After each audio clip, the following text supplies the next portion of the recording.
Sepanjang musim dingin yang dilanda badai salju, seorang pria berhasil membuat rumah yang tahan dingin di alam liar dengan menggunakan lemari es bekas. Ruang di dalamnya tidak hanya sangat luas, tetapi juga dilengkapi dengan perapian yang hangat dan nyaman, serta setiap hari bisa menikmati makanan lezat. Meskipun di luar ada kawanan babi yang mengganggu, tinggal di dalamnya sama sekali tidak perlu khawatir. Pada hari itu, Deva masih mengembara di alam liar. Tanpa tempat tinggal, dia hanya bisa menggali lubang di lereng salju untuk menahan dingin yang menusuk.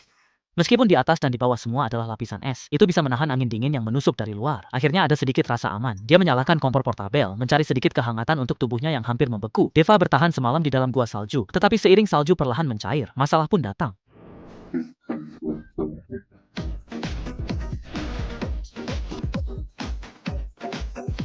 Cara bangun tidur bisa sangat beragam, tapi cara bangun yang seperti ini baru pertama kali saya lihat. Langsung membuat Dava ketakutan. Dia pun memutuskan untuk meninggalkan tempat perlindungan sementara sebelumnya. Saat dia sedang mencari tempat baru, dia beruntung menemukan sebuah lemari es tua yang terpisah. Dia melihatnya dari atas ke bawah dan tiba-tiba muncul rencana modifikasi yang gila di benaknya. Tanpa ragu, dia mendorong lemari es itu berjalan beberapa kilometer lagi, sampai di tepi lubang tanah yang belum selesai digali tahun lalu. Meskipun sudah berlalu beberapa bulan, tetapi sudut-sudut tanah ini ternyata tidak banyak runtuh. Deva merasa diam-diam bersyukur. Selanjutnya, dia mengambil sekop, membersihkan tanah yang longgar di dasar lubang, menciptakan ruang pijakan yang lebih luas. Tanah di musim dingin membeku lebih keras daripada batu. Bahkan menggali dengan cangkul pun sangat sulit.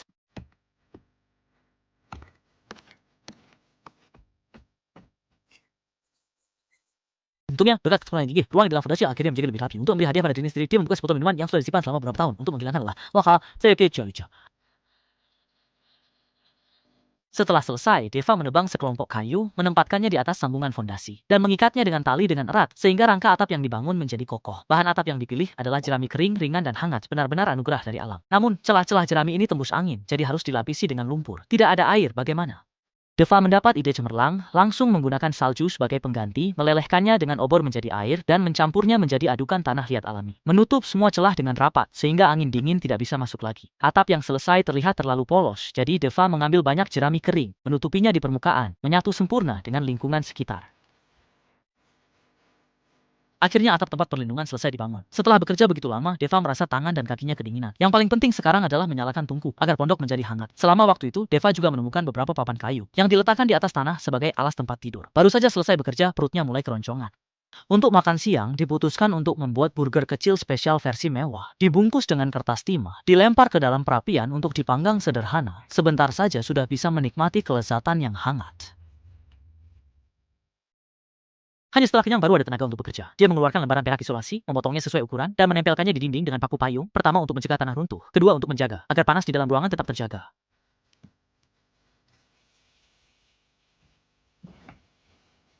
Sekarang semua sudah siap, hanya kurang satu pintu. Kebetulan sekali, kulkas bekas yang baru saja didorong kembali itu bisa digunakan. Dava memasang mesin gerinda sudut, memotong bagian belakang kulkas dengan percikan api, bahkan tidak melewatkan papan plastik di dalamnya. Setelah dipotong dan dipasang, ukurannya seperti dibuat khusus, pas sekali, dan sangat mudah untuk keluar masuk.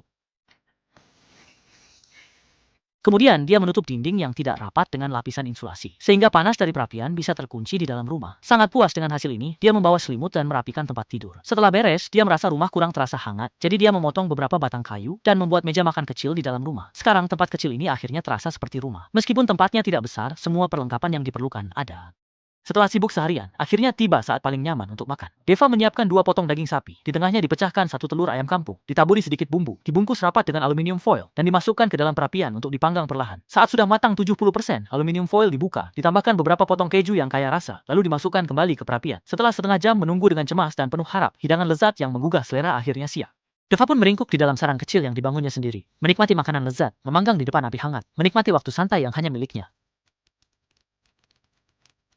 Dalam sekejap mata sudah tiba hari kedua. Deva pergi memeriksa kamera berburu yang sebelumnya dipasang. Wah, di sekelilingnya penuh dengan hewan-hewan kecil yang sedang berpesta. Untuk hidup berdampingan dengan damai, dia menaburkan sedikit pakan di depan pintu, dengan tujuan untuk menukar ini dengan kedamaian.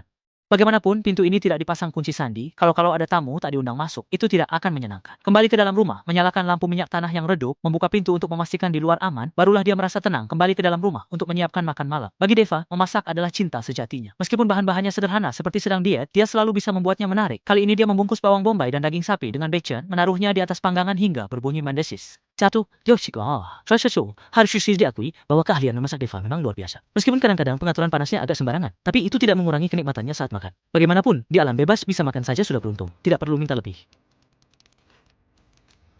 Setelah makan dan minum sampai kenyang, tubuh terasa hangat dengan pas, dan semua kelelahan hari itu hilang. Meskipun di luar mungkin ada kawanan babi hutan yang berpatroli, selama menjaga pintu kulkas yang tak terkalahkan ini, Deva bisa tidur nyenyak. Inilah romantisme seorang pria, memiliki tempat berlindung dari angin dan hujan, lebih baik dari segalanya.